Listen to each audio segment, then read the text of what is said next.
I'm like, aye, okay, John, I heard you the first time. Hello there, guys, and welcome back to another episode of the Donkcast. It's a lonely one in here this week. It's just me and Jacob. Hello. Ian will be joining us a little bit later on. We don't have a huge news week, but we do have a new Tag Team GX. We've got a few new cards that we'll mention, and we have, of course, Roanoke Regionals and all the controversy coming out of that from the weekend and all the cool decks as well, of course. We only have a top 8 for that right now, but we'll get into that later on in the podcast. How are you doing, Jacob? I'm doing great. And yourself? Not so bad, not so bad. Tired. Work is finally starting to get very busy, but there's always time for some Pokemon on a Monday night. But Absolutely. yeah, you started a new Let's Play, haven't you? I sure have. When is that going live? Well, what I'm hoping is the podcast tends to go up generally on a Friday. I'm Yeah, hoping that episode 1 will be up before this. I'm excellent. hoping. So hopefully by this point you'll have already seen at least one episode, maybe two. I was Uh, actually going to talk to you guys to see what you thought would work. But yeah, it's been super fun. I just want to keep playing. I want to keep playing and yeah, keep recording, but at the same time I don't want to overdo it and then like I'm just no, done in one night. there's plenty of game to go around. Jacob is Let's playing the new Let's Go Eevee game. I've been playing Pikachu, but that's about it. I've played plenty of Pokemon games before and decided I wasn't going to bother trying to like live stream or do any of that sort of stuff, time issues and all that going into Christmas. But you you've never played a Pokemon game proper before, have you? No. I did buy Ultra Sun. I want to say I can't remember if it was Sun or Moon, but it was the Ultra one, and I played it solidly for about 4 or 5 hours one night. Was Yeah. really enjoying it. Thought, okay, doing quite well. Got quite a lot of progress done. Switched it off. Went to bed, and I woke up the next day, and it started again because it doesn't have autosave. I mean, what game? What game in this day and age doesn't have autosave? Honestly. So I yeah. It's actually really funny, like because I've played these games since I was like 10 years old, man. Like I was primary 5 when I got Pokemon Blue, and I've played every single one up to now. Let's Go, and it's so funny the little things that you just don't notice. Yeah. Like I can't think I've ever noticed not having like a save function or something like that. Um, and hold on, I've just kicked Ian out the thing because I was trying to shut him up. Oh no! Have Have you you?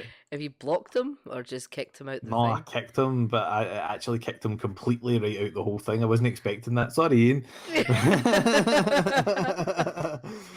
I could. Ian's got people around, and he has to do some stuff. And I was like, I could hear he's clearly left his mic on. I could hear like some background noise. I was like, I'll just kick him. It actually completely removed him from the whole thing. Oh no, he's got a reason. Oopsie.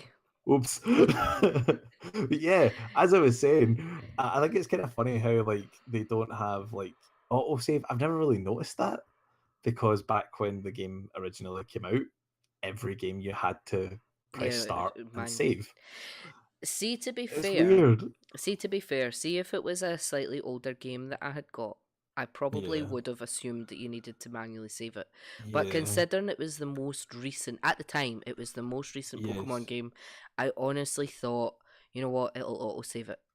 The thing is, like with not really so much now, but back in the day as well, the legendary encounters were like a kind of one-time deal. Mm, When you rocked up to fight Mewtwo, you got one shot at fighting Mewtwo. If you knocked out Mewtwo, you didn't get a Mewtwo.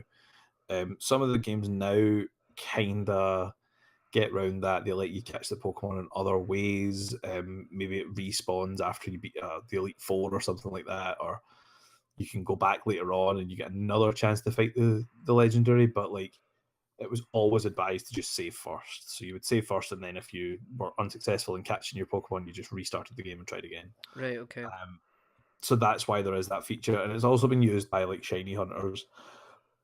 More recently, trying to get like shiny legendary Pokemon, because they just rock up to the front of the Pokemon, hit save, and then talk to the Pokemon. It's not shiny, reset. It's not shiny, reset. And they just keep doing that over and over and over again. So I think there'd be a hell of a lot of like rage if they put in an autosave feature and no way to like just like hit save and continue on, or like you accidentally teach over one of your best moves with like tail whip by accident, and then the game autosaves for you.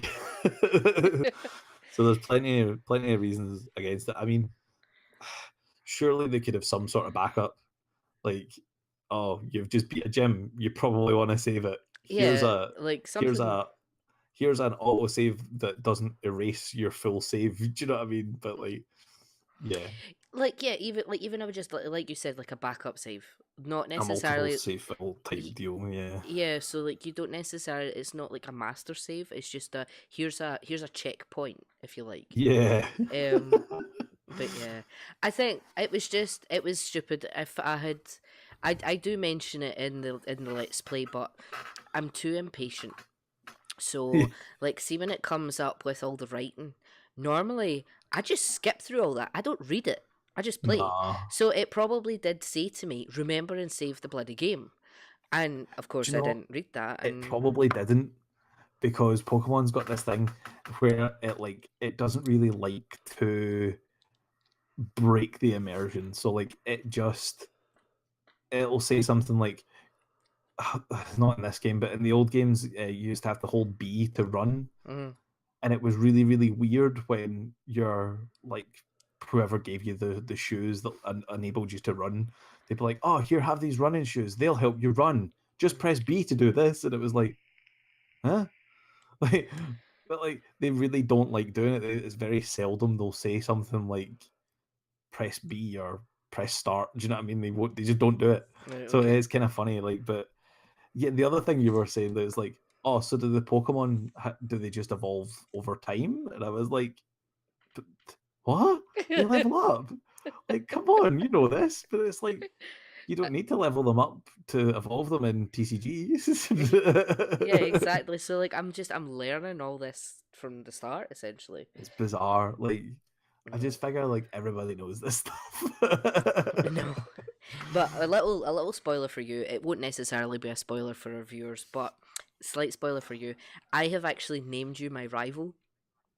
Um, Yes. talking about the save. You specifically, you tell me to save it at the beginning of the game. That's so funny. That's the only reason why I found it so funny, was because I think at the start of it I start to explain about how I rage quit Ultra Sun, blah blah blah. You had messaged me before I I did. started playing I did. I saying was remember and remembering saying save, and then you tell me in game to remember and save the game. I'm like, aye, okay, John, I heard you the first time. That's funny. So yeah. That's really funny. So since I Yeah. was your rival in your Nuzlocke challenge, I thought, you know what, you can be my rival in this. Excellent. No, that's cool. I'll need to once you've beat the Elite Four and stuff like that, we'll maybe need to have a battle or something just to Oh yeah, that would oh, be quite cool. like, because we could even put that on the channel, Yeah. because you would essentially only need to record off of one device, so we could just meet up. Or I don't know if you can battle online. I actually no idea. I've not done any online connectivity stuff at all. I I know connected it. I I know you connected it can. one time to Pokemon Go. No, okay. That was it. I connected it one time. I transferred one of my shiny Eevee from Pokemon Go to the game that I had got at Community Day, Mhm. and I was like, "That's all I wanted to do. Thank you," and then walked away. I want to transfer up. There's a few Pokemon that you can't get in like either game. Mhm. So, for example, in Let's Go Pikachu, you can't get Bellsprout, but instead you can get Oddish, and in Eevee you can't get Oddish, you can get Bellsprout. So it's been like that in every Pokemon game. They do it so that you're encouraged to like trade Pokemon with your friends, Mhm. and those Pokemon I will probably transfer from from Pokemon Go. Mhm. I've got all those Pokemon sitting there ready to go, so I'll just fire them up and call it a day. But that's really it. That's really all I'm bothered about. Mm. I'll do some trades to get some of the Pokemon that can only evolve by trade, Mm-hmm. and that'll be me. I'm pretty happy to just like rock out on Pokemon single player. I'm really not that bothered about doing a whole lot of online connectivity stuff, but I guess that is funny. It's the whole point of the game is to To you connect know with others. connect with others and trade your Pokemon and yeah, it's dumb. But yeah, I've genuinely been enjoying it, and I've been remembering to save, so all is good. I'm gonna. Oh, there's Ian just coming back on the now. I think he's gonna be raging that I kicked him out, but never mind. It's fine. Just say it was me. Just blame me. It's fine. Even though it's proof online that it was you, just say it was Yeah, me. just need to edit that bit out. It's fine. But yeah, but no, I'm looking forward to seeing your playthrough. It's gonna be cool watching it from like I know how to play a Pokemon game, but you've never touched it before, and it'll be really funny to see like what kind of funny things prop up from that. I know, like you were saying, like you tried to go to the Elite Four and Yeah, yeah. rocked over. The thing is, right, the game sends you that way. Like you've got two choices. You can either go north to Pure City and fight Brock, or you can go like uh west to Route 20 something and go to the Pokemon League. And it's like, okay, I'll try over this way first. And it's like, oh, here's a patch of grass with brand new Pokemon in it. Oh, my rival wants to fight me. Oh, what do you mean I can't go any further? It's so strange. I don't know why they did that. It didn't make any sense. um, but yeah, I was trying to. What's the? How do you pronounce the thing after Pewter City? Is it Cerulean City? Cerulean City, yeah. Cerulean. Okay, I didn't mess that up then. I think that's another thing. Like I'm looking at the names and I'm thinking, right, how do I say this without really messing up? All of the all of the cities in the first game are based off some sort of color. So Right. it's like Cerulean City, Lavender Town, Viridian City. They're all based around a color. Right. Okay. Saffron City. Um, some of them are a little bit more ambiguous, but like yeah, for the most part, they're all off a color. They all have a theme, Right. um, Okay. and they're all based around like a kind of basic color. Um, but yeah, it'll be funny to see how lost you get coming up to some of the other stuff because when you get to Celadon City, it's kind of hard to tell where you've got to go next, especially if you don't know the order of the gyms because you didn't watch the anime either, did you? No. No, No, so I you don't didn't. even know like most of the big characters from the anime or something like that. That's really funny. Um, it'll be fun to see where you end up. I'm not gonna get rage, but I told you if you ever get super stuck, like just give me a text or phone, like, and I'll try my best to talk you through it. I kind of know that game like the back of my hand. I think I could probably walk through that game without like missing a step. And that's with the new stuff that they've thrown into this one because there's a couple of little new things, but nothing's really that hard to work out. The game's a lot of fun though. I've been doing a little bit of shiny hunting that I kind of spoke to you off camera about, but like it's they've made it pretty easy to hunt shinies and have a little bit of fun out with just the story of the game. And I mean, I'm not finished the game yet. I got like 4 badges, and I was like, I'm gonna go try and find a shiny. But it's fun. They've done very well with it. I must admit. So can you get a shiny version of everything? Yeah, Yeah. Right. Okay. yeah. There's a one in some thousands chance of getting a shiny just randomly. Mm-hmm. So as you're walking about, like there's a chance a shiny will just pop right Right. in Okay. existence. But there's ways to bring that number down. So it starts at something like I don't know, say 4,000. Mm-hmm. I don't know what the exact shiny sense is in this game because they keep making it slightly less as we've went along. It used to be like 8,000 and something, but yeah. Say it's 4,000. By the time you get like all the multipliers on it, it goes down to like 300 or something like that. 1 in 300.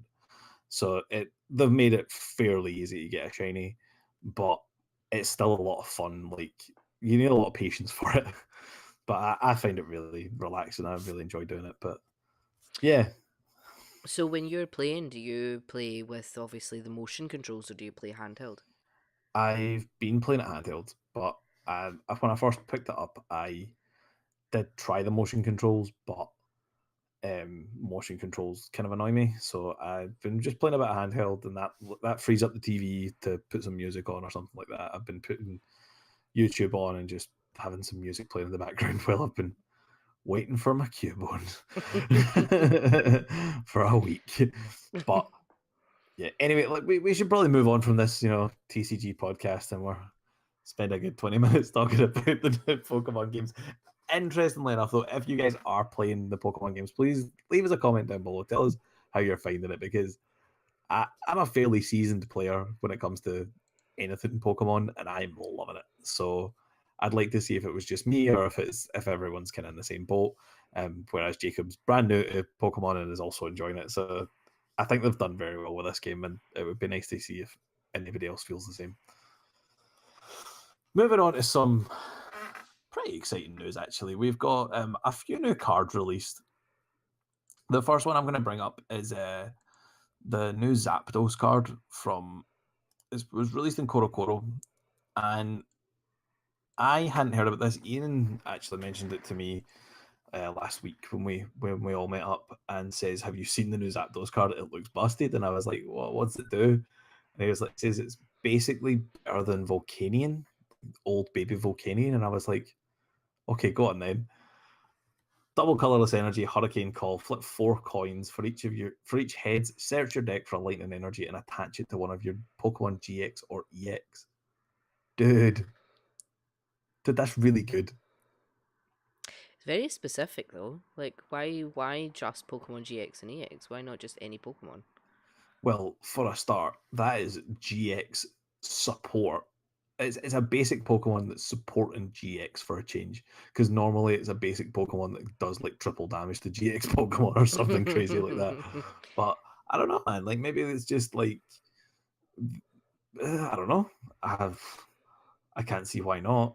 But yeah, it's a little bit strange. The only thing is, double colorless is a little bit annoying. I can't think of a GX electric Pokemon that would like double colorless energies. Um, yeah, no, I can't think of anything off the the top of my head. instant ones that come ahead is like Zeraora GX and Tapu Koko GX.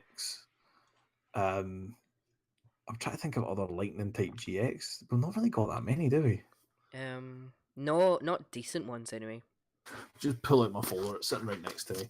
See if I've got any other ones that we haven't thought of. See, I suppose it doesn't necessarily need to be an electric GX. It can be a No, colorless it doesn't. GX. So It does not. There's Golem, Zerkatrine. I suppose Golem likes the DCE. Alolan Golem could now be a thing, could it? No, it's not. It's still bad, isn't it? Yeah, still bad. Vikavolt GX, that wasn't actually that bad. it didn't really see much play though, did it? Because Yeah, Baby but it's Vikavolt. not that bad a card. Yeah. Because the problem it had was you kind of needed Baby Vikavolt to accelerate energy to it, but this could do it. Yeah. So it would do for 4 energy, lightning, and then 3 colorless. Super Zap Cannon for 180 damage. Discard 2 energy from this Pokemon. Okay. Mm. See, the only downside with that is you would need to have that set up first before you could then really get the benefit of Hurricane Call. Yeah, there's just we don't have a lot of good electric type GXs. Do you know what it's going to be good for? The team up. Pikachu Zekrom. Because remember, that's going to need 6 lightning. So if you do Hurricane Call first turn, flip 4. You say you get all 4 heads. There's Attach 1, flip 4, and then turn 2. You're just gonna okay. gross, man. See? So yeah, there you go. You've just answered your question. Zeraora. That's disgusting, man. Not Zeraora. Pikachu Zekrom. What the? Zekrom, Yeah. It has another attack, lightning colorless for 100 damage. I mean, whatever. But yeah, it's really cool. The thing is, like, you're kind of banking on that being, you get 2 heads, you get 2 tails, and that's 2 energy from the deck. Do you know what I mean? That's really, really nice. There was also the Coco Prism. Tapu Koko Prism Star. What did that do again? Well, once during your turn before you attack, if this Pokemon is on your bench, you may use this ability. Choose 2 of your bench Pokemon, attach lightning energy from your discard pile to each of them. So Oh. and then this Pokemon goes into the Lost Zone. So you literally can bring this out, get some lightning on the field, get another lightning on your Zapdos, Mm-hmm. and it's good to go. And then you're just constantly chaining energy. The other thing this could be pretty reasonable with is Raichu GX. It does more damage for lightning uh, lightning energy in play, Mm-hmm. and this is just a way of getting lightning energy in play. So that's not an awful idea. The main attack on Raichu GX is a DCE attack. This attack does 20 more damage times the amount of lightning energy attached to all of your Pokemon. Oh. It's like Dark Rise attack. Yeah. So Raichu GX with this Zapdos could be pretty decent. And that's the one I would, because it has to be a deck that uses both lightning energy and DCE, and it has to want a lot of lightning energy. And the only card I can think of is really Raichu GX. That's probably the best call. And then it's got Thunder for 2 lightning and a colorless for 160, 30 to itself. Mm-hmm. I mean, it's not bad. It's not an awful card. I think a lot of people wanted it to work when it first came out, Yeah. and it just didn't see a whole lot of play. But yeah, Plus with the new lightning support as well, like Thunder all Mountain and the stuff. Thunder Mountain. The only thing Thunder Mountain wouldn't reduce the cost of Hurricane Call. Yeah. You would still need the DCE because it reduces it by a lightning energy, not a colorless energy. I got burned by that before. That was probably one of the most annoying games I've ever played. I messed it up. So I put the Thunder Mountain down. Yeah, so in the game I attached a lightning energy, missed the chance to flying flip because that doesn't work, and then the next turn could only attach a lightning energy, and he had got rid of my stadium card, so I then couldn't use my second attack, so I had to flying flip like a turn late, and I just lost the game. It was horrible. But yeah. Excuse me. Sorry. I suppose it helps though. Say for argument's sake, right? You've got Thunder Mountain. You've whiffed the DCE. If you've had to attach 2 lightning to Zapdos, your Sky High clause at least is one lightning, one colorless. So if you've got 2 lightning on it, then it helps in that respect. If that Yes. makes sense. So The I know Thunder Mountain's obviously great. it's burning you for the double colorless attack. Yeah, that's the only problem. But it's not a bad card. It really isn't. And I think it would definitely see some level of play, assuming any lightning type deck like comes to be reasonably good. It's going to be like, yeah, get Zapdos in there. But yeah, I like it. I'm pretty excited about it. There was the new Dragonite, actually. That was the other one I wanted to talk about, and I forgot to talk. This might have even been no 6 days ago. We're still good. We're still good. It's not a week old yet. So the new Dragonite that's coming out, it has an attack. The attack's garbage, doesn't matter. But the ability, once during your turn before you attack, you may search your deck for a supporter card, reveal it, and put it into your hand. It's Tapu Lele's ability every single turn of the game. What? I mean, don't get me wrong. Like once you've got it set up, it's absolutely insane. But how are you It's going crazy, to isn't it? guarantee it? Are we having to put a little Ninetales in just to get the? It's going to need to be a lot. It's going to need to be a little Ninetales. Like we've seen a little Ninetales do stuff where it's got like the one that's just spoilers for later on. One Roanoke. The list plays a 1/0/1 Solgaleo. It plays a 2/1/2 Swampert, and then it plays Gardevoir on top of that. Do you know what I mean? It plays so many uses of a rare candy and like 2 Ninetales to make it all happen, and it works so well. Do you know what I mean? Like it's done fantastically well.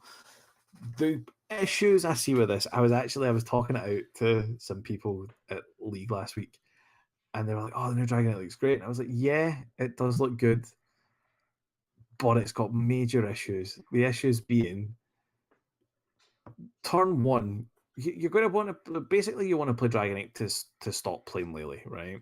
That's the whole idea. But turn one, you're going to need to Lele to get the Professor Elm to get the Dratini on the bench. Do you know what I mean? To get the Dratini and the Lollipopics on the bench, you need to Yeah. play something like a Lele or Professor Elm or just a bunch of either. Or if you avoid that, okay, you can just use a bunch of nest balls. But then you run into the issue of okay, so I finally get my Dragonite out, and then oh, my opponent's knocked it out. Now you went through all that effort for the sake of a Lele, and yeah, your opponent only gets one prize, but you now don't have access to any more Lele ability. Do you know what I mean? You don't have Yeah. any sort of search. So again, that's really, really annoying. And the other thing they said was, oh, but you can use Lance Prism Star. And I was like, well, how are you getting it? Couldn't use a Lele to search it from the deck. So the Dragonite becomes totally useless. Well, So yeah, if that's true. Um, in a dragon type deck where the Lance Prism Star can be used for other stuff, the Dragonite might be okay. It might be okay, but I don't want to say I don't want to be that guy that says, "Nah, this looks pretty terrible."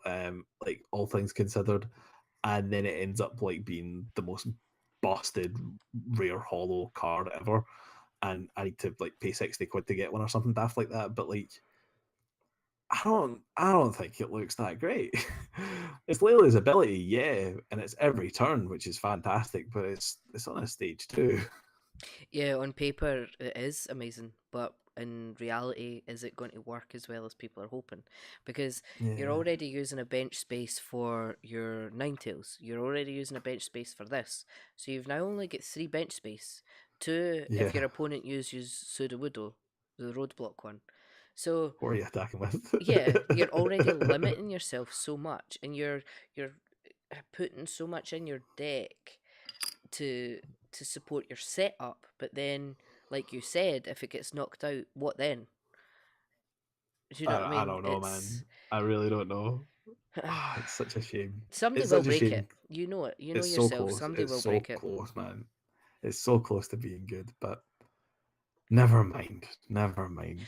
To be fair, it would have been too OP had it been a stage 1. Of course, Like it it would have definitely would have been been. way overpowered.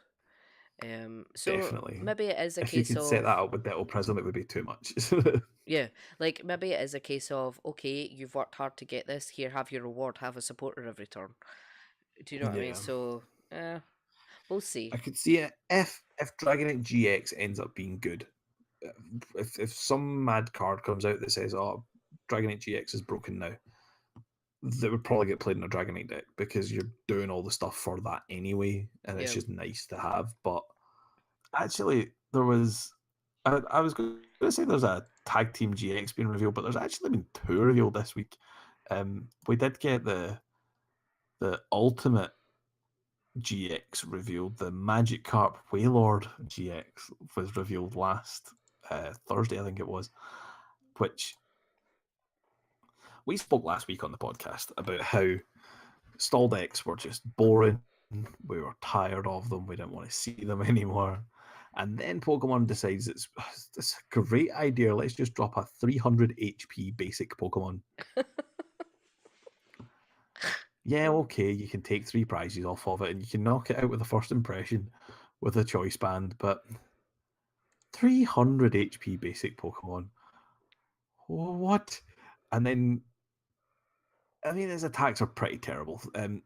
5 water energy, super splash, 180 damage, like vanilla. And then Towering Splash GX, 10 damage. And the ability cost says water plus. And then it says if this Pokemon has at least 7 extra water energy, so 8 water energy attached to it damage to each of your opponent's benched Pokemon. Now, theoretically, that's very good damage because you could do essentially 510 damage in one turn, right? Sounds great. Sounds fantastic. But if you let your opponent attach 8 water energy to this thing, you deserve everything that's coming to you. Like, come now. Ah, If your opponent sits there and attaches 8 water energy to this thing, then and manages to take stupid amounts of prizes off of it, you've played the game bad. Like, if you don't see this coming and have somehow managed to let that happen, I have no idea how. Because, like, you must see this coming. The only way I can think to do it, right? Now, I have been thinking about it. You could do something like Naganadel Baby with Quagsire Baby, and like, but come on now, that's just no. This is dumb. And if your opponent is playing this in a best of 3 situation, just don't bench stuff. It's as simple as that. They can do 180 damage a turn. Whoop-de-doo. They have to put 5 energy on to make that happen. Just knock the thing out with a first impression. Oh, it's brutal, man. I cannot believe Pokemon thought this was a good idea. This is going to be all you see in stall decks. It's going to be this. It's going to be Steelix and Wailords and Wailord Magikarps. And 300 HP is a lot of HP. No matter how you cut it, that's a lot of HP. The only thing is, if it's got like 8 energy on it, Tapu Lele starts to do hella good damage. Yeah, Magikarp Wailord with a weakness policy attached to it. Oh. But no, I was just thinking you could. I'm just trying to think how we could do it. Does Quagsire move any amount of water energy? I think so. I think it's like as many times you like during your turn, you can move a water energy from your bench to your active. Right, okay. So between Aqua Patch, attachment for the turn, and Naganadel, you could easily do 8 energy. Yeah, it's easy peasy, man. Like, Easy. Well, no, what you do is you don't bench the Magikarp Wailord straight away. yeah, but in a best of 3 situation, they might get away with that once. I was thinking Thursday Night League, best of 1. It's alright. You can just surprise them. Just be like, yeah, I'm totally playing Naganadel. Oh. And then just... I'm playing Naganadel Quagsire. Watch me go. Yeah, and then boom, disgusting. Magikarp Wailord comes down. All energy on. Oh. I bet you there's something to do with water acceleration or something in the next set as well. Oh, don't say that. There can't be. We can't let this become a thing. But yeah, Magikarp Wailord. I was actually hoping it had something like, for 1 water energy, you could do Splash and it does nothing or something. Really just to emphasize that there's a Magikarp on this card. Mm. You know what I mean? Like, it's still a Magikarp. It's still a Magikarp. And this is coming in at, like, collector's box with 4 packs and all that sort of stuff. So, oh, I'm losing my voice. It comes in the box with like 4 packs and all that sort of stuff. So it's super easy to get.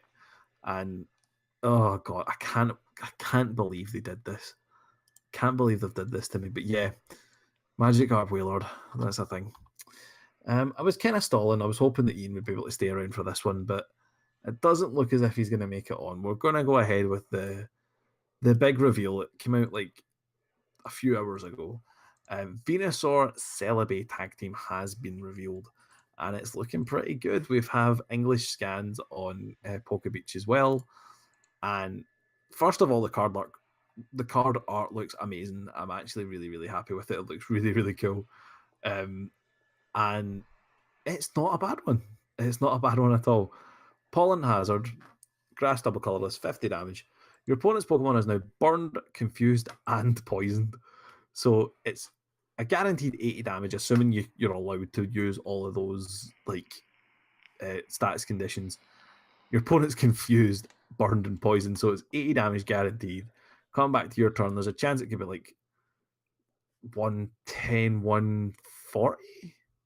Confusion's 30, isn't it? If you hit yourself in confusion. Yeah, so 30 poisons 1 and burned is 2. But you flip for burned, so there's a chance that you might not be.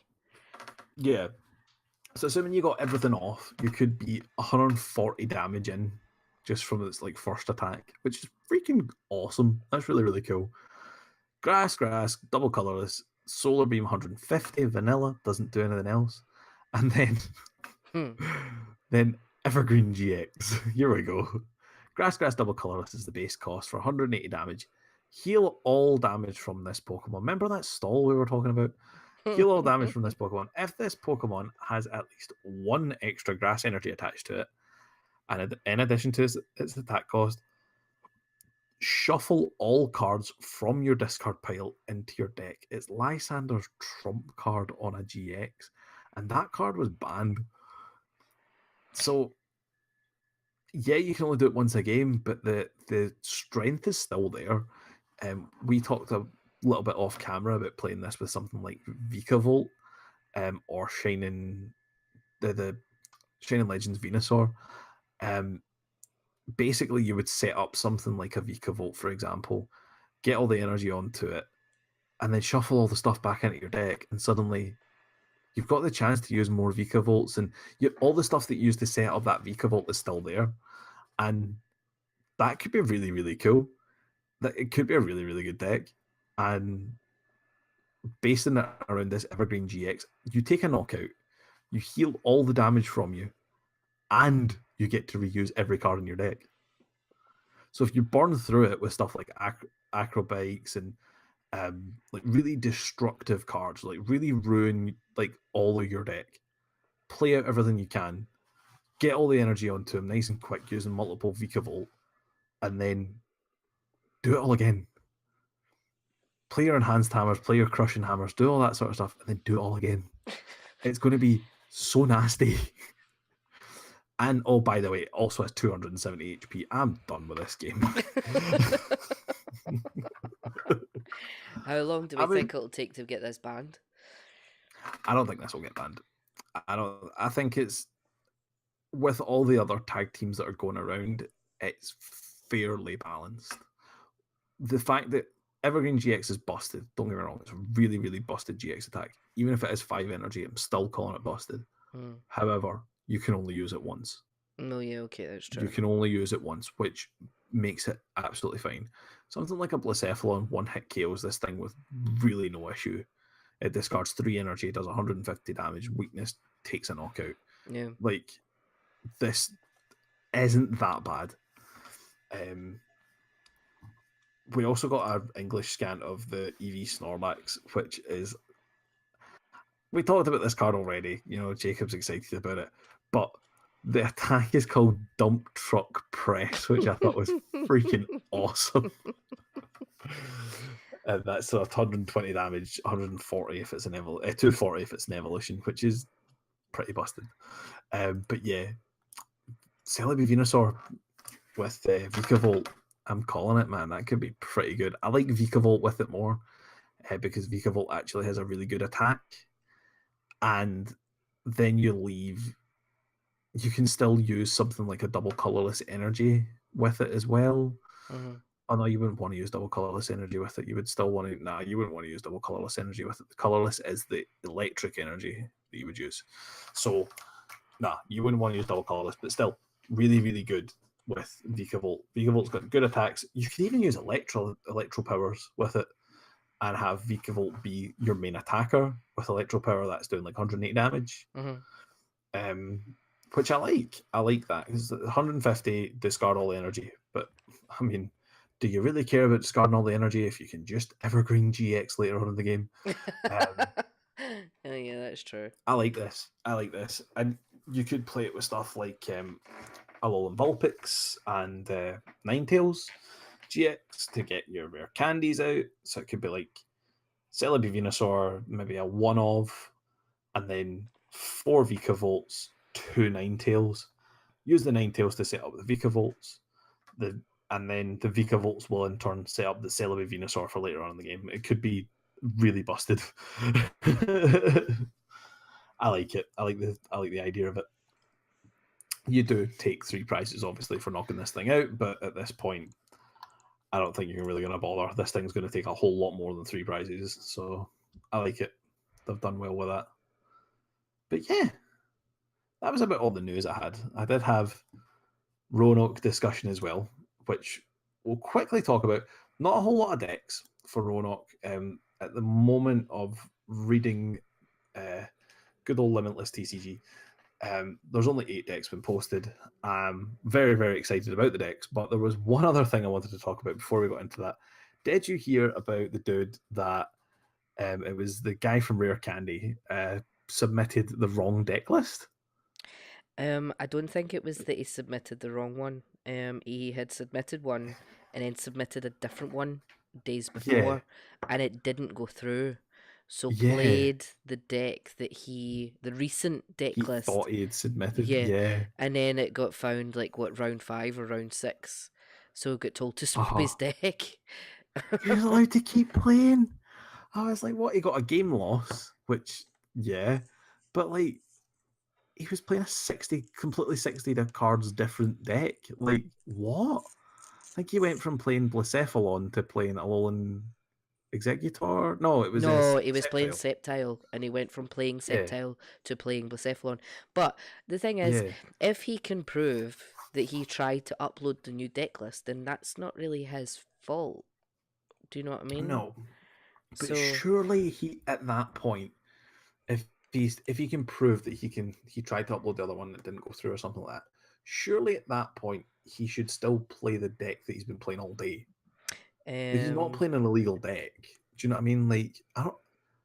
well, Like, I do think flat disqualifying him's not unfair because it's been a genuine mistake. But we've seen at Sao Paulo internationals that genuine mistakes don't really matter because um, Paulo Mesa, for example, the guy that didn't submit his supporter lineup and just had to play without supporters, like, he was essentially disqualified. Like, that is essentially. It's not as if they turned around to the dude from Rare Candy and says to him, oh, lent on my phone. Oh man, everything went wrong tonight. oh, it's okay. Oh, but like, yeah, it's not as if they turned around to the dude from Rare Candy and says, oh yeah, you can still play, but everything that wasn't on that original deck list is now an energy card. Do you know what I mean? Like,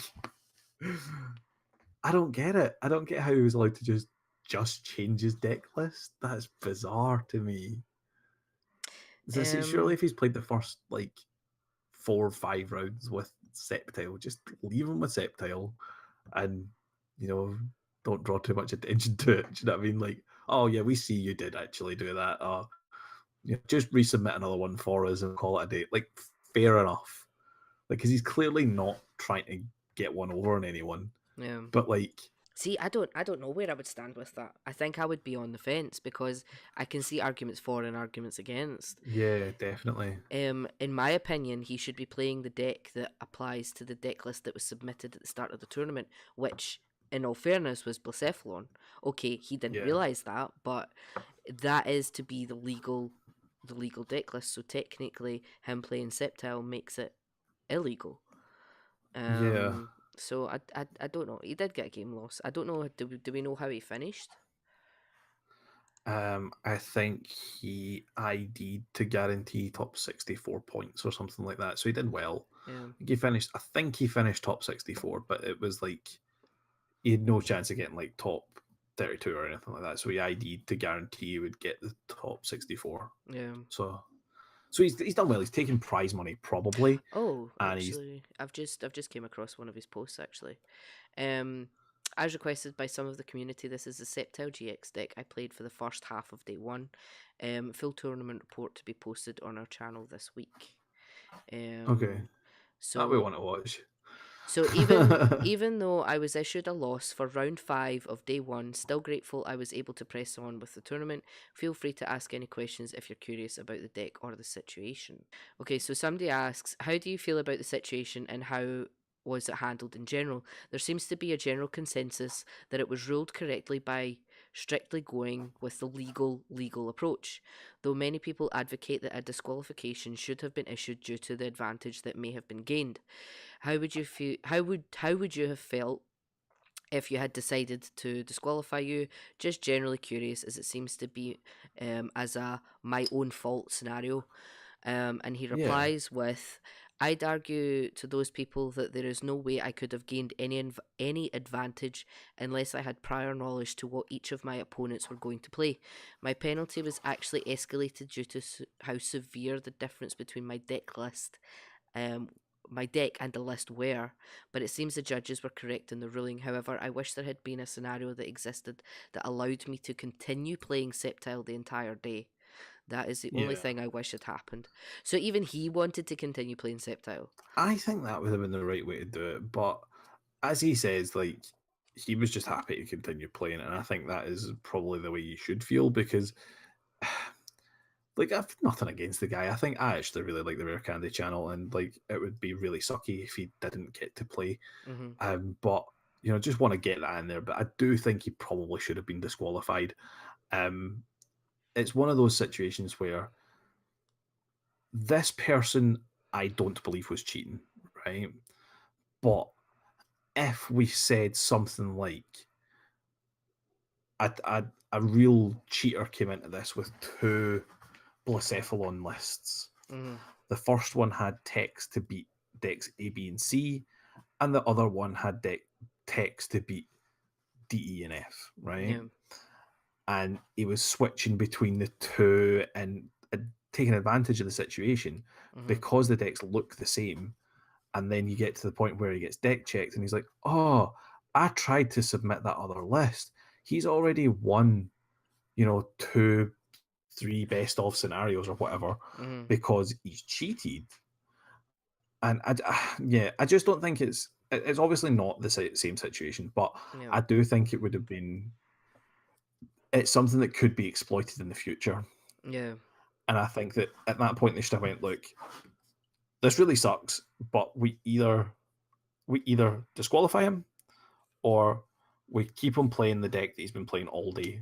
And Yeah. yeah, as he says, he's not got an advantage, blah blah blah. Of course he's not, but someone cheating in the future could. Like, I that suppose if you're going by what you're saying, if the person has two very, very similar decks, then you can pretty much assume that they're cheating. These two were very, very, very different decks. If he was yeah, switching between the two, somebody's going to notice. So I don't know. Maybe that is what the judges have considered as well. That possibly, yeah, it is quite obviously a genuine mistake. It's not that, yeah, because obviously what you're explaining, yes, that's cheating, and it wouldn't surprise me if someone tried it. It honestly wouldn't. Um, no, but yeah, I don't know. I think I would have struggled to have to judge that, if I'm being honest. definitely, oh, definitely, Especially it's something like originals. See, if it had been a league or yeah, something, I would have been like, you know what, just keep playing the Sceptile. But yeah. at regionals, geez, yeah, I don't know But what I would have done. the other thing with regionals is that the the the rulings are a lot more strict. Yeah. Like, I remember when we went to Sheffield, just as an example, my opponent was under Parallel City and benched a Pokemon, right? Say benched Tapu Lele. I can't remember what it was. Say benched Tapu Lele and searched his deck, right? Yeah.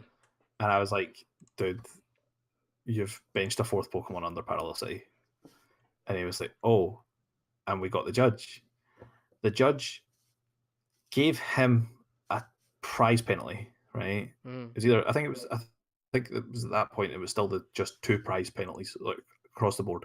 Yeah. So he got a prize penalty for it.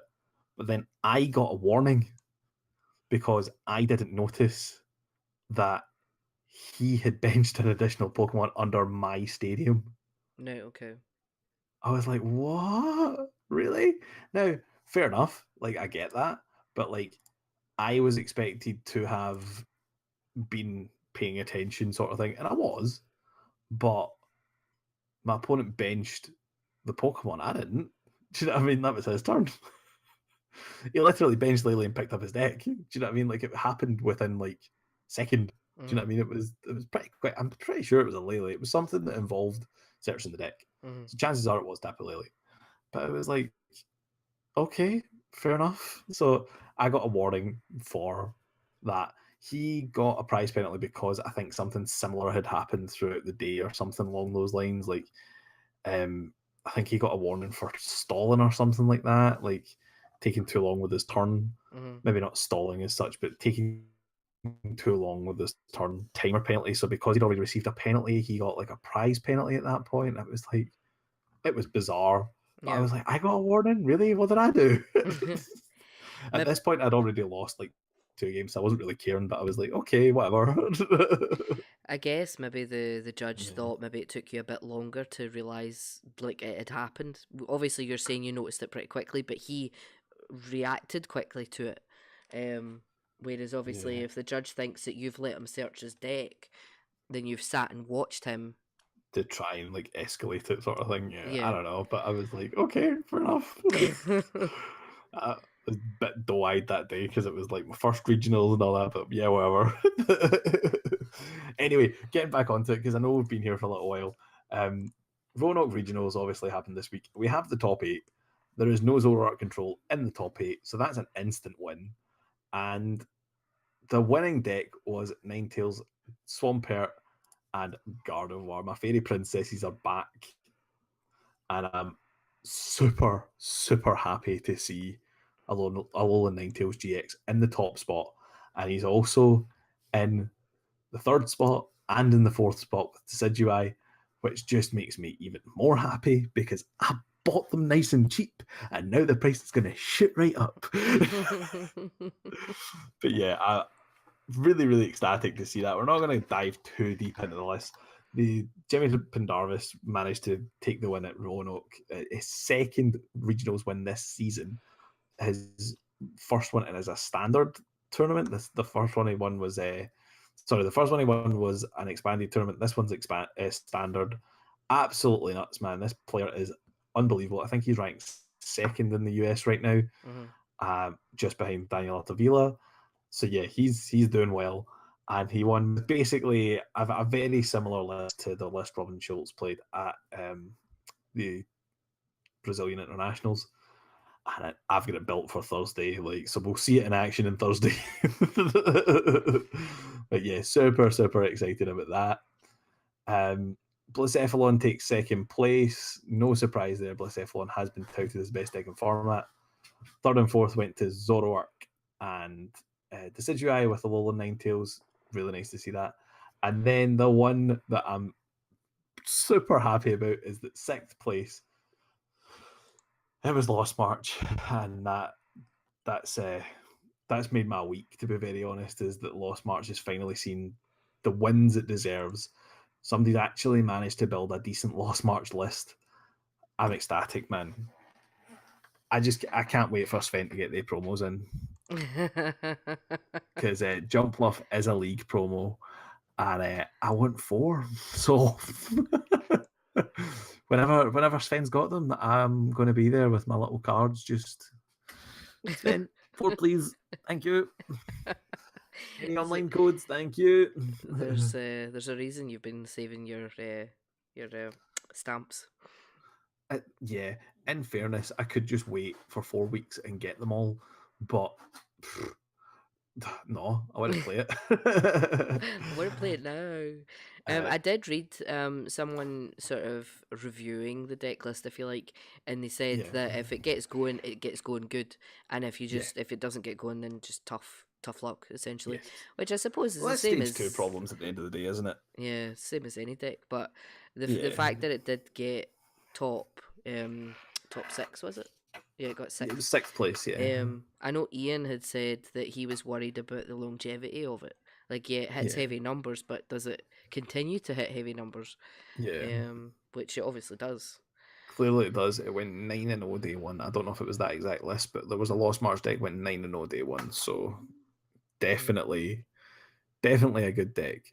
And then there was the resurgence of Ultra Malamar in 7th place. We've not seen that deck for a while. Ultra Necrozma kind of faded off after Celestial Storm came out, but yeah, we've seen it come back time and time again, and it's here again, 7th place, showing that Ultra Necrozma definitely is not dead, and it is still a very good deck, and it's pretty much standard. The only new card in it was Giratina Prism. Giratina from Lost Thunder that comes in and does 1 to each bench. So yeah, I think the results from this tournament excite me because it's not Zoroark control. Yeah. And I thought it was going to be Zoroark control stall until the end of time, and it's not. Watch 9th place be Zoroark control and 10th place be like some sort of stall deck, but we've not seen that yet, so we'll wait and see. So, This excites me. do you think the people that got top 8, do you think they picked their decks to counter Zoroark I stall, and it think just so so. happened that people just I didn't think play it? so. The thing that you beat Zoroark stall with is just doing stuff on the board. So Gardevoir is really nice because it can power itself up with the Secret Springs. It also plays that one-off Solgaleo that, you know, you're pressuring Zoroarks with the attack, but you're also bringing energy back from the discard. So suddenly all those hammers that they were able to hit early on in the game, they don't matter anymore. You know, like all the hammers are gone. They can only recycle so many of them, and then you're knocking out Orangurus with this Solgaleo anyway. Do you know what I mean? So you just churn through their deck and get to the point where you just win. Yeah. And they can't do anything about it. So, I mean, I think we talked about it last week. The format has to change. Zoroark control was never going to get banned. The format had to change to beat it. And I think we see that already. Just 1 week removed, the format, like, there was 2 Malamar decks. Malamar recycles the energy for itself. There was 2 Blacephalon decks, and Blacephalon has Naganado, recycles the energy for itself. Lost March isn't bothered about energy. You only attach 1 per turn, and then your guy dies anyway, so it's not really that big a deal. Everything's in the Lost Zone. The Decidueyes probably got around it by doing stuff like Feather Arrows to build up a knockout with all the Ninetales or something along those lines, but they don't really worry too much about energy. They're going to Feather Arrow and pressure off the Zoroas on the board, for example. And it's also got Zoroark GX in it to just, you know, hit for 120, 150, for example. And then the Feather Arrows will finish off everything else. So, yeah, that's how you get around it. You've got to ideally recycle your own energy or be able to just... whatever Zoroark's doing to slow you down, you just need to go faster than it. You need to go faster than it and go longer than it, and then you win. It's as simple as that. Something like Granbull struggles to compete because once its energy's gone, it's gone. You can't really do anything. So that's why we see no Granbull in the top 8, whereas we did see Granbull in the top 8 before because, you know, it got lucky just like Zoroark did. Do you know what I mean? Like, managed to get to the top. But we don't need to see it here because everybody's playing to counter Zoroark. Do you know what I mean? But yeah, it's definitely been a counter Zoroark control format. But I'm just glad that these decks are actually able to come out and just churn through everything. And finally, like, we see some nice fresh decks at the top. I mean, everything in top 4 is brand new. We didn't have Alolan Ninetales, we didn't have Blacephalon at all before these tournaments. And even if you go further down, like, there's another Blacephalon and a Lost March. You know, the only decks that are repeated are Malamars from old tournaments, and even then, Malamar didn't really do the well at internationals in Brazil either. So, yeah, just very exciting. But yeah. Oh, well, that's a shame that Ian clearly never managed to come on tonight, but I'm sure we'll see him again next week as well as Al. But I guess I'll see you soon, Jacob. Yeah, it was fun, just the two of us. I Yeah, think that's twice now. pleasure. I've had a couple of weeks ago it was just me and Ian. Now it's just me and It you. was. So yeah, Yeah. But anyway, we'll go and yeah, next week. See you then. Bye take bye. care. Bye.